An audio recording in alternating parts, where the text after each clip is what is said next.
10장 제10장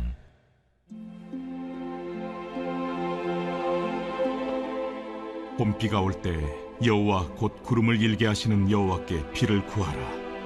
무리에게 소낙비를 내려서 밭의 채소를 각 사람에게 주시리라. 드라빔들은 허탄한 것을 말하며 복술자는 진실하지 않은 것을 보고 거짓 꿈을 말한즉 그 위로가 헛되므로 백성들이 양같이 유리하며 목자가 없으므로 곤고를 당하나니 내가 목자들에게 노를 바라며 내가 순념소들을 벌하리라. 만군의 여호와가 그 무리 곧 유다 족속을 돌보아 그들을 전쟁의 준마와 함께 하리니 모퉁이 돌이 그에게서 말뚝이 그에게서 싸우는 활이 그에게서 권세 잡은 자가 다 일제히 그에게서 나와서 싸울 때에 용사같이 거리의 진흙 중에 원수를 밟을 것이라. 여호와가 그들과 함께한즉 그들이 싸워 말탄 자들을 부끄럽게 하리라. 내가 유다 족속을 견고하게 하며 요셉 족속을 구원할지라. 내가 그들을 궁일이 여김으로 그들이 돌아오게 하리니 그들은 내가 내버린 일이 없었음 같이 되리라. 나는 그들의 하나님 여호와라. 내가 그들에게 들으리라. 에브라임이 용사 같아서 포도주를 마심 같이 마음이 즐거울 것이요 그들의 자손은 보고 기뻐하며 여호와로 말미암아 마음에 즐거워하리라. 내가 그들을 향하여 휘파람을 불어 그들을 모을 것은 내가 그들을 구속하였음이라. 그들이 전에 번성하던 것 같이 번성하리라. 내가 그들을 여러 백성들 가운데 흩으려니와 그들이 먼 곳에서 나를 기억하고 그들이 살아서 그들의 자녀들과 함께 돌아올지라. 내가 그들을 애굽 땅에서 돌아오게 하며 그들을 앗수르에서부터 모으며 길앗 땅과 레바논으로 그들을 이끌어가리니 그들이 거할 곳이 부족하리라. 내가 그들이 고난의 바다를 지나갈 때 바다 물결을 치리니 나일의 깊은 곳이 다 마르겠고 앗수르의 교만이 낮아지겠고 애굽의 규가 없어지리라. 내가 그들로 나 여호와를 의지하여 견고하게 하리니 그들이 내 이름으로 행하리라. 나 여호와의 말이다.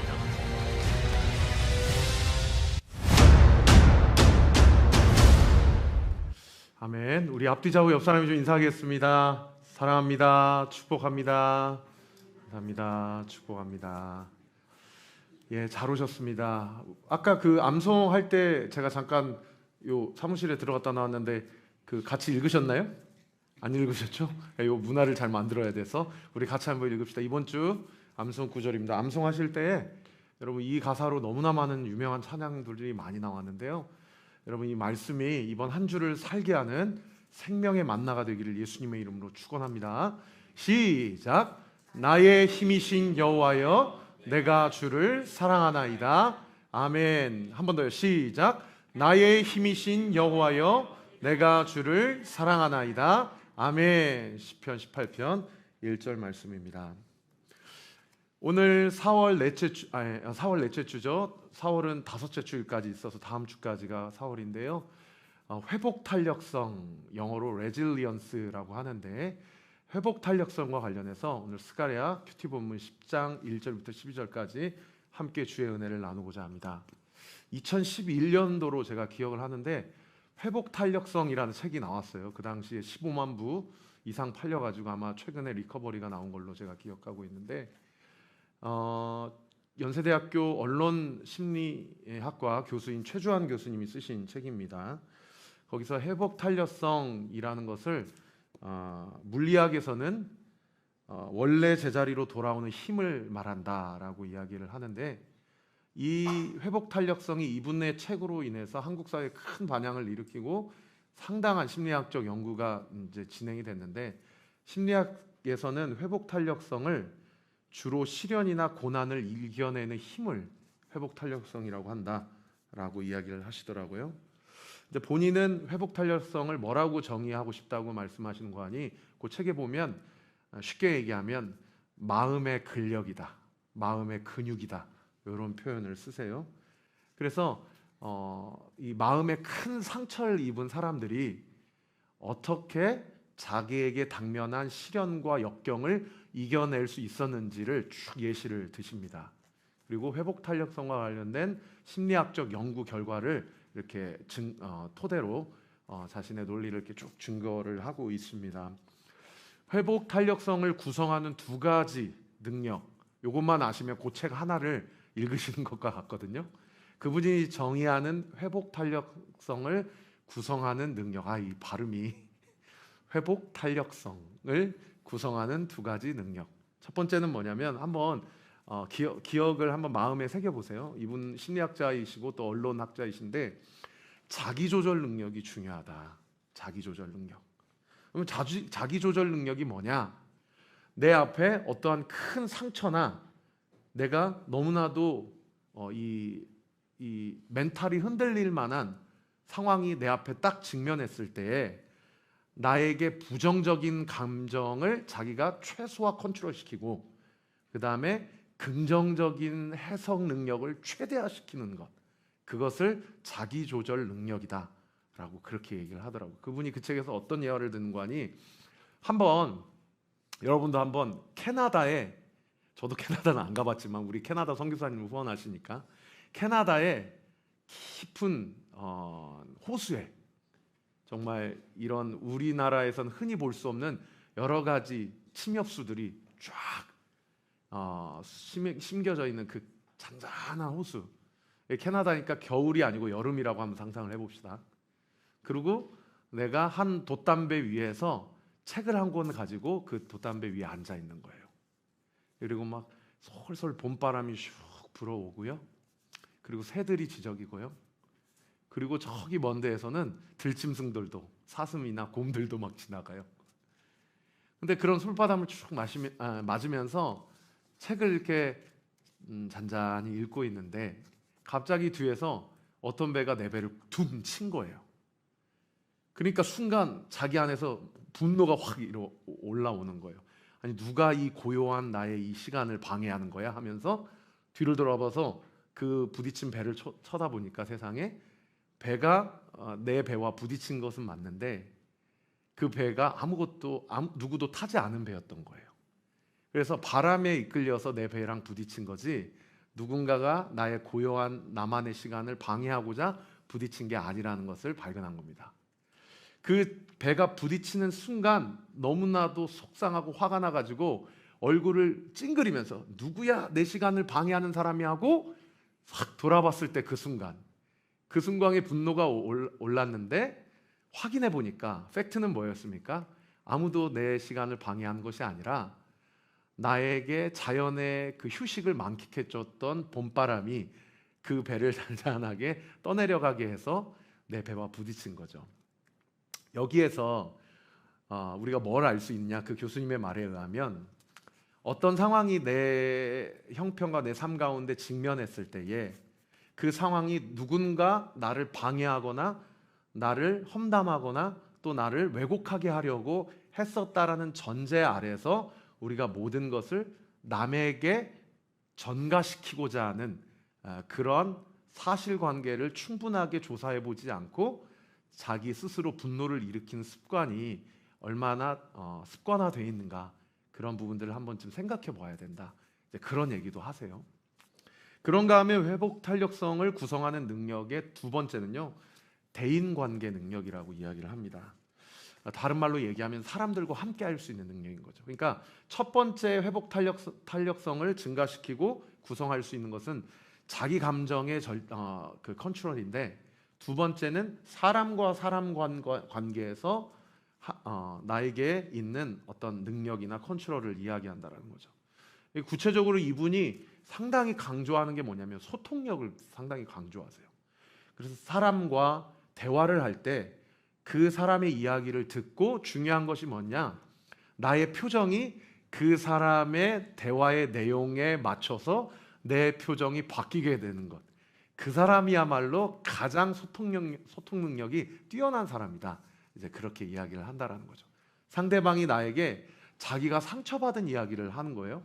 그럼 내가 그 얘기를 들으면서 같이 눈시울이 붉어지는 그런 표정을 지어준다거나, 상대방이 뭔가 재밌는 이야기를 나에게 해주고 있으면 나도 뭔가 입꼬리가 올라가면서 환하게 웃어준다거나, 이렇게 상대방의 대화의 내용에 따라 나의 표정이 변화하는 것이 가장 탁월한 소통 능력이고 대인관계 능력이다라고 이야기를 하더라고요. 그러면서 이분도 또 여기도 한 가지 예를 드는데, 그게 뭐냐면 여러분이 만약에 누군가 친해지고 싶다 그러면 그냥 무작정 찾아가가지고 저랑 차 한잔 하실래요? 라고 이야기하는 사람은 대인 소통 능력이 상당히 떨어진 사람이다, 이렇게 얘기를 하세요.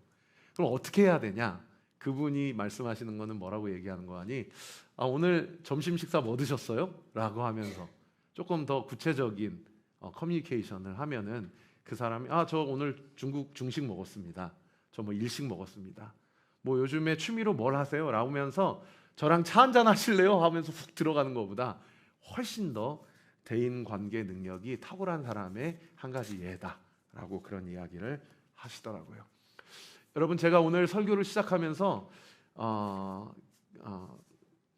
회복 탄력성에 대해서 여러분에게 먼저 이야기하고 있는 것은, 오늘 본문에 스가랴 10장 1절부터 12절까지의 전체 내용이 끊어진 하나님과 이스라엘과의 관계를 하나님이 회복시키시기 위해서 자신이 가지고 있는 회복 탄력성을 어떻게 또 활용하고 사용하고 계시는지, 심리학에서 정의하는 회복 탄력성과 하나님께서 끊어진 이스라엘과의 관계를 다시 회복시키시기 위해서 어떤 회복 탄력성을 지금 사용하고 계시는지 한번 우리가 짚어봤으면 좋겠습니다. 오늘 본문 2절에 보시면요, 하나님께서 이스라엘 백성을 목자가 없는 양이다 라고 이야기를 하세요. 오늘 본문 2절 말씀 같이 한번 읽어봅시다. 시작. 드라빔들은 허탄한 것을 말하며 복술자는 진실하지 않은 것을 보고 거짓 꿈을 말한즉 그 위로가 헛됨으로 백성들이 양같이 유리하며 목자가 없으므로 곤고를 당하나니.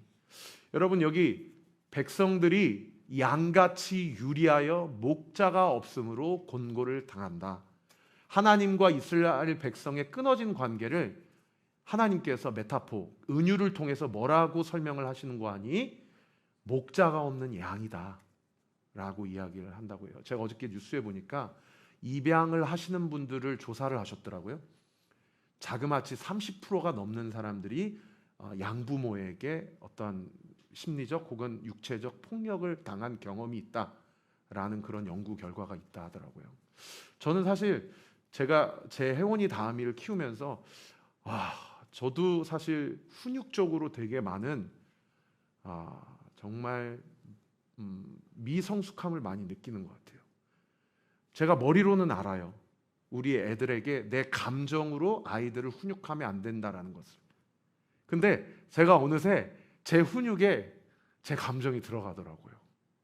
그리고 더 놀라운 것은 우리 아들, 딸들이요, 제 그 감정을 다 받아내고 읽어내더라고요.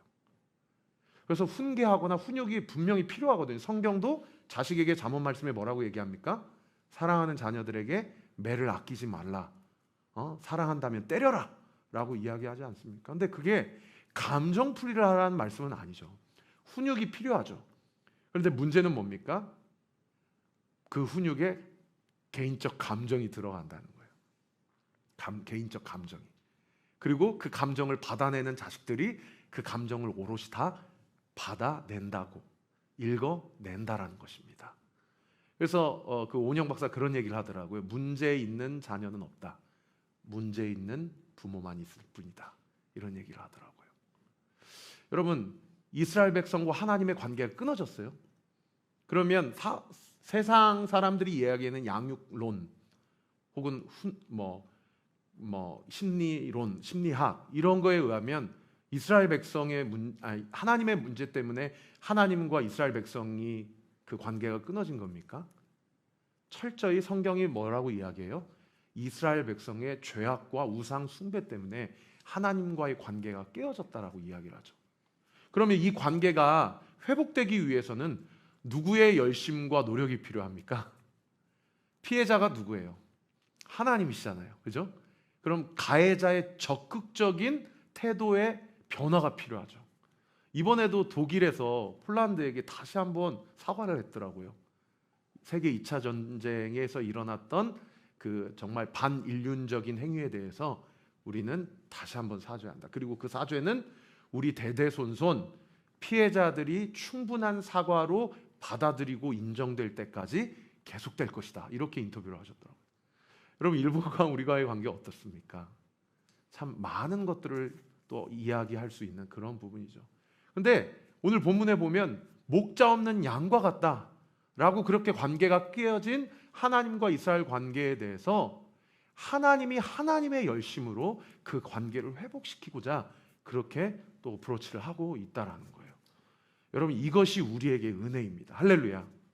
생각해 보면요, 내가 기도하지 않았던 것까지도 하나님께서 나의 40평생, 50평생, 60평생 내 인생의 전부를 하나님께서 미리 공급하셨고요, 지금도 공급하고 계시고요, 앞으로도 공급하신다라는 거예요.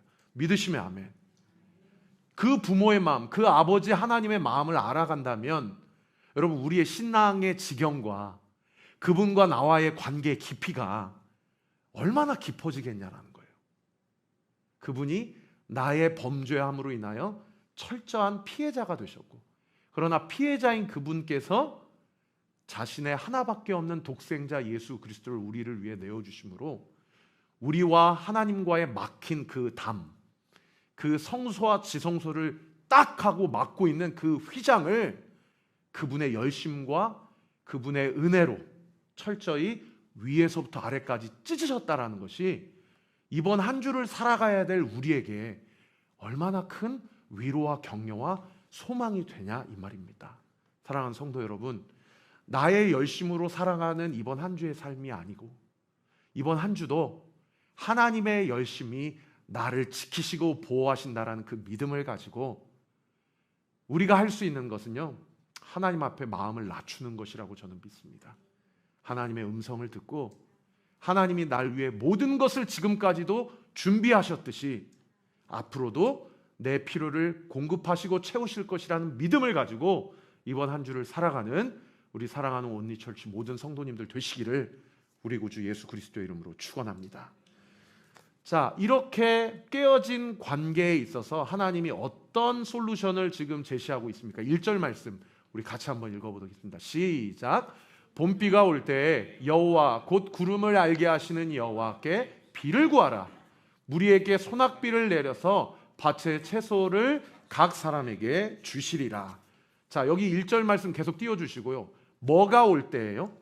봄비가 올 때, 다른 표현으로는 늦은 비라고도 표현을 하기도 하죠.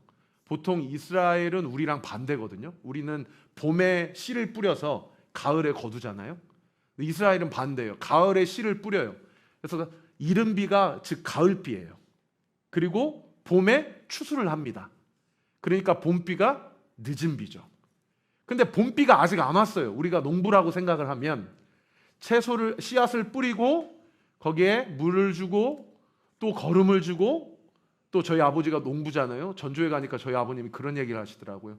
아니 아버지, 임실 그 농촌에 뭐가 그렇게 가시냐고, 공직생활 33년 하고 연금 받고 편하게 사시지 고생이 많으시다고. 그러면은 저희 아버님이 저한테 하신 말씀이 네 할아버지가 그랬다. 채소는 밭에 있는 모든 그 열매들은 농부의 발자국을 듣고 큰다고 그런단다. 그러면서 그렇게 열심히 가시더라고요. 부지런한 농부가 그 부지런에 상응하는 합당한 열매를 맺는 것이 하나님이 이 땅 가운데 우리에게 주신 일반적인 원리이자 은총이다라는 얘기죠. 선조들이 그러한 지혜를 그러한 문장으로 정리를 하셨더라고요. 근데 열심히 그렇게 농사를 지었는데 세상에 이스라엘은 1년에 딱 두 번만 비가 오니까 처음에 씨를 뿌릴 때 비가 한 번 와줘야 돼요. 그리고 마지막 이제 열매를 딸 때, 소출을 거둘 때 마지막 늦은 비를 한 번 더 와줘야 되거든요. 근데 늦은 비가 안 오는 거예요. 그러니까 이스라엘 백성들이 어디에다가 절을 합니까? 구름을 만드는 신이다 그래서 바알에게 절을 하고, 비를 내려주는 신이다 그래서 아세라라는 신한테 또 절을 하는 거예요. 그러니까 그 우상 숭배로 말미암아 이스라엘과 하나님과의 관계가 끊어지는 상황이다라고 이야기를 하는 거죠. 그때 1절 말씀 다시 한번 띄워주시면, 봄비가 올 때에 여호와 곧 구름을 일게 하시는 여호와께 비를 구하라. 봄비가 올 때에 봄비가 올 때는 됐는데 아직 봄비가 오지 않았다면 바알과 아세라에게 비를 내려달라고 비나이다 하지 말고 구름을 일게 하시고 알게 하시는 여호와께 비를 구하라 라고 이야기를 하고 있는 거죠. 그 주님께서 소낙비를 내려서 밭의 채소를 각 사람에게 부어주실 것이다 라고 이야기를 하고 있는 겁니다. 여러분, 우리의 인생도 마찬가지입니다. 우리는 사실 이 자리 가운데 앉아 계신 분들 중에 아마 농부는 한 분도 안 계실 거예요. 그런데 저는 분명히 알고 있습니다. 지난 한 주 정말 여러분 한 분 한 분 농부만큼이나 치열하게 세상 한복판에서 그렇게 살아가신 분들인 줄 믿습니다. 그러한 우리에게요, 두 가지가 필요하다는 거예요. 열심히 봄비를 내려주실 줄 믿고 마치 밭의 채소가 농부의 발걸음을 듣고 큰다라고 생각하듯이 하나님이 나에게 맡겨주신 그 사명과 형편, 그 상황 가운데서 열심히 일을 하는 것. 신학자들은 이것을 나의 최선이라고 표현하죠. 그러나 나의 최선만으로는 열매가 맺어질 수 없어요. 비가 와야 될 때 비가 와줘야 돼요. 할렐루야. 아멘. 이게 사업을 하시는 분들은 무슨 말인지 압니다. 하나님이 개입하실 때에 하나님이 개입해 주시지 않으면 그 일이 안 되는 거예요. 그 일이 안 되는 거예요. 저도 지금 한 2달 동안 이 공사를 진행하고 이제 저희가 지금 한 3주 전에 입당을 했는데 잔금 처리하는 거를 쭉쭉 보면서 얼마나 하나님의 역사와 섭리를 많이 경험했는지 몰라요. 알지도 못하는 성도님이 어디서 이렇게 헌금을 보내주시고요. 심지어 지지난주에는 하나님께 바칩니다 하고 헌금을 보내주시고, 세상에 제일 두려운 헌금이에요. 누가 했는지도 몰라요. 주님하고 그 사람만 알아요. 그렇게 잔금 처리하는 그 때마다 시마다 그때마다 하나님이 그렇게 필요한 예산들을 채워주셔서 하나님이 저희 교회 이렇게 좋은 공간에서 예배드릴 수 있도록, 이렇게 코로나 시국에도 함께 교회가 개척해서 얼마든지 세워질 수 있다라는 사실을 많은 사람들에게 나타내 보여주실 수 있도록. 그래서 지난주도요, 여기 퇴계원에 가면은 퇴계원역 바로 앞에 이름도 절대 안 까먹을 이름, 국가대표교회. 이 교회 이름이 국가대표교회예요. 그 목사님이 저를 찾아왔어요, 사모님하고. 그래서 목사님, 저도 작년에 목사님 개척하실 때 개척했습니다. 그래가지고 지금 그럼 성도님들이 몇 분 계시냐고. 그러니까 딱 2가정이 있다고 하시더라고요. 나이도 저하고 2살밖에 차이 안 나요. 84년생, 5년생이신데 사모님이 저랑 오륜교회 청년부에서 함께 청년 생활했던 자매인데 결혼해가지고 세상에 본인이 기도하다가 퇴계원에 무슨 연고가 있는 게 아니에요. 기도하다가 하나님이 퇴계원 가라고 하셔가지고 거기서 조그만한 임대 공간 얻어가지고 세상에 그 교회가 썼던 교회가 이제 부흥해서 나가고 그 교회에 들어가가지고 그렇게 2가정에서 시작해서 이렇게 하셨다고 하더라고요. 그래서 제 아내하고 저도 만나면서 저도 하나님이 다산으로 가라고 해서 여기까지 왔다. 그러면서 얼마나 서로 교회를 위해서 기도하고. 그래서 제가 물어봤어요. 아니 왜 교회 이름을 국가대표교회라고 했냐고 그랬더니 자기가 지난 올림픽과 월드컵을 보면서 각 나라를 대표하면서 그렇게 영광스럽게 자랑스럽게 나라를 위해서 헌신하는 그 선수들을 보면서 여보, 우리는 하나님 나라의 대표의 교회가 되자. 하나님의 영광을 보여주고 드러내는 대표자들이 되자라는 마음으로 국가대표교회라고 이름을 지어서 그렇게 예배를 드리고 있다고 하더라고요. 사랑하는 성도 여러분, 하나님이 시마다 때마다 우리가 뭐가 필요한지 다 아십니다. 그러므로 너무 조급하지 마세요. 나의 인생을 여기까지 인도하신 하나님을 신뢰하십시오. 그분이 내 속마음을 다 아십니다. 그리고 어쩌면요, 그 필요한 그것에 하나님 이거 주세요. 이거 주시면 제가 이렇게 할게요 라는 기도보다 하나님, 이런 형편과 상황 가운데서도 저에게 가장 필요한 분은 우리 주님 당신이십니다.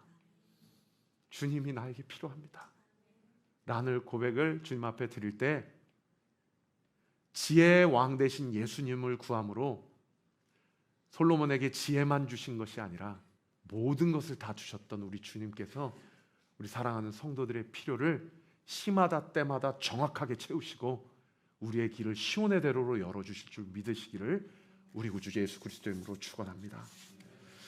그 깨어진 관계에 대해서 이스라엘 백성이 한 일이 없어요. 분명히 피해자는 하나님이신데 가해자인 하나님께서 아둥바둥 힘을 내시고 계세요.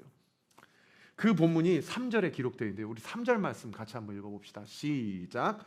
내가 목자들에게 노를 바라며 내가 숫 염소들을 벌하리라.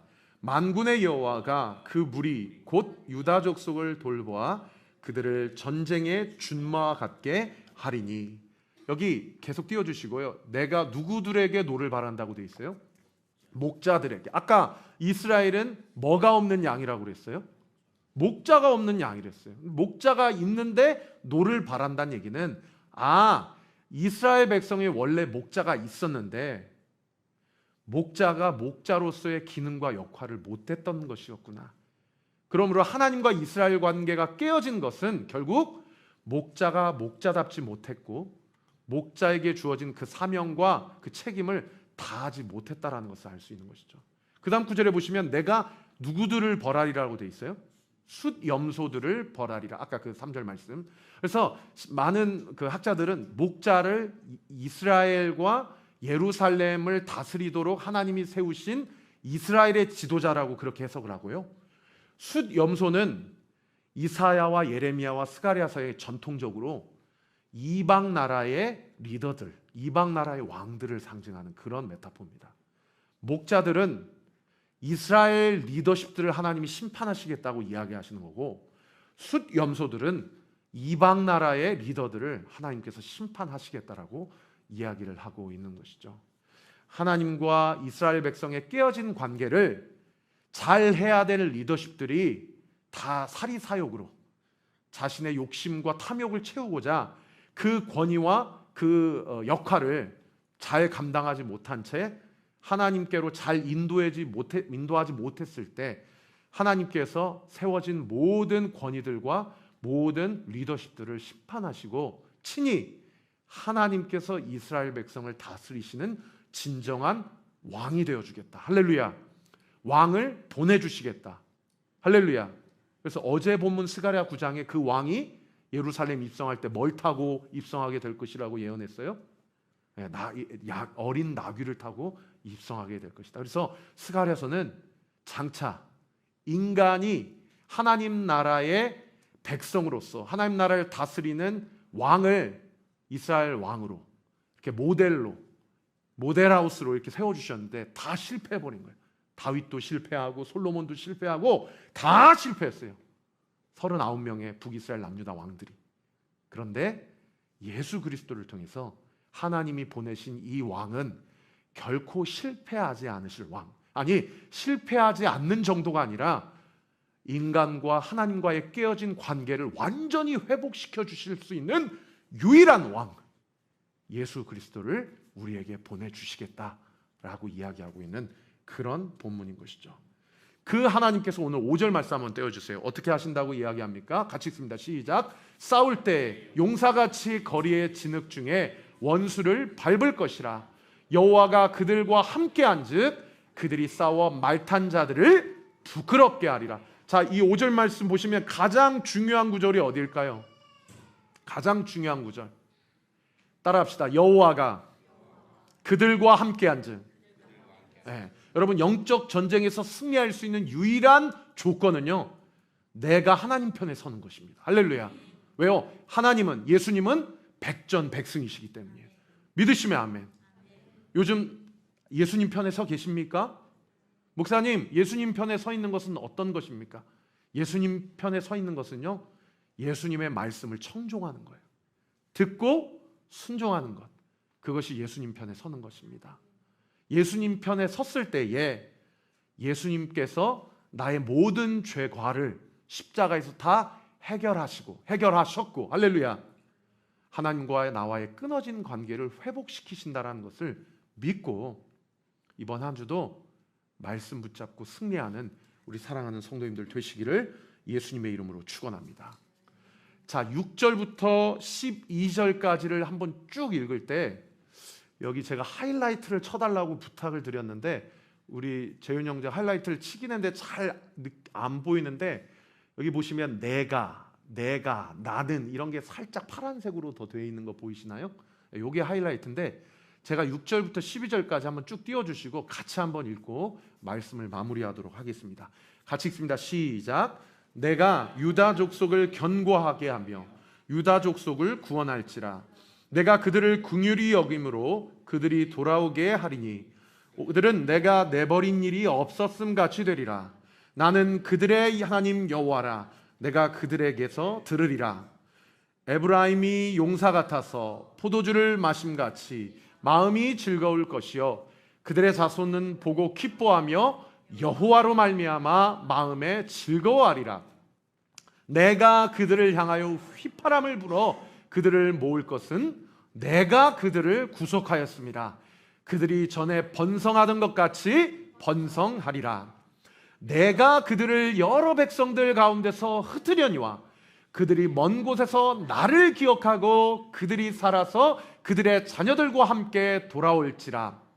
내가 그들을 애굽 땅에서 돌아오게 하며 그들을 아수르에서부터 모으며 길라 땅과 레바논으로 그들을 이끌어가리니 그들이 거할 곳이 부족하리라.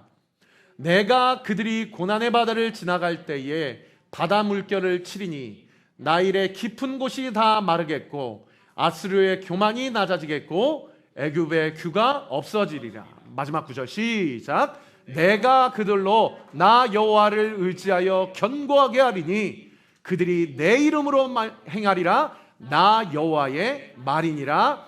아멘. 여러분 6절부터 12절까지 내가, 나, 나는, 나를 1인칭이요 몇 번 나오는지 몰라요. 그리고 그 내용을 다 살펴보세요. 무엇에 대한 메시지고 무엇에 대한 약속이십니까? 완전히 멸망당한 예루살렘과 이스라엘에 대한 회복의 메시지. 그리고 그 회복의 주체가 누가 될 것임을 지금 6절부터 12절까지 1인칭을 통해서 강조하고 계세요. 누가 될 것임을? 여호와 하나님. 할렐루야. 여러분 회복도요 내가 하고 싶어서 할 수 있는 게 아니고 하나님이 나를 통해서 역사하셔야 진정한 회복이 가능하다는 거예요.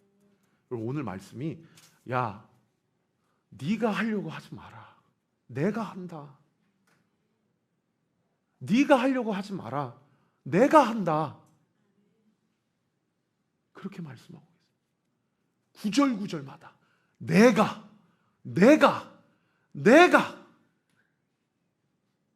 그래서요 저는요 지난 40년 동안 저도 모태신앙이니까 40년 동안 신앙생활하면서 믿음 생활하면서 제일 힘든 게 뭐냐면요 기다리는 거더라고요. 머리로는 알겠어요. 하나님이 주체가 되신다는 거. 근데 이번 한 주도 아무것도 변하지 않는 삶의 현실 앞에서 이런 말씀이 안 믿어지는 거예요. 하나님은 그렇게 약속해 주셨는데 안 믿어지는 거예요. 그러니까 늘 저도 목사 안수 받고 하는 일이 뭐냐면 아침마다 말씀 보고 기도하고 마음 지키기. 그리고 뭐예요? 기다리기. 그게 제일 힘들더라고요. 사랑하는 성도 여러분, 기다리신다고 얼마나 고생이 많으십니까?